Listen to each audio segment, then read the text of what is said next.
সত্যি কথা বলতে গেলে আজকে এই জায়গাতে আসতে পেরেছি বাবা মার জন্য, কারণ বাবা মা এত সুন্দর একটা লাইফ দিয়েছে আমাদেরকে, মানে এটা কোনো স্বভাব নি। আর এত মানে আমাদেরকে সাপোর্ট করেছে বাবা মার জন্য তো কি বলবো, আজকে সকলের বাবা মাকে মানে সকলের বাবা মাকে এটাই বলবো যে সবাই ছেলে মেয়েকে যদি এরকম সাপোর্ট করে অবশ্যই সবাই আজকে একটু একটু করে আগাতে পারবে।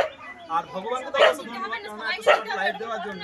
আর সব থেকে বড় ধন্যবাদ হচ্ছে এই জায়গায় আসতে পেরেছি আশিস দা আজকে এখানে নাই, খুব মিস করছি আশিস দা। কারণ আজকে আমাকে যদি আজকে জবরদস্তি করে আজকে এই জায়গাতে না আনতো বা আজকে ভিডিও বানাবার জন্য না বলতো, তাহলে আজকে এই জায়গাতে আসতে পারতাম না। আর সব থেকে মেন হচ্ছে যে আমার ইউটিউব চ্যানেল ওপেন করে দিয়েছিল, সেটা হচ্ছে আমার মামনের ভাই রানা, এইখানেই আছে সে। তো সবাইকে ধন্যবাদ।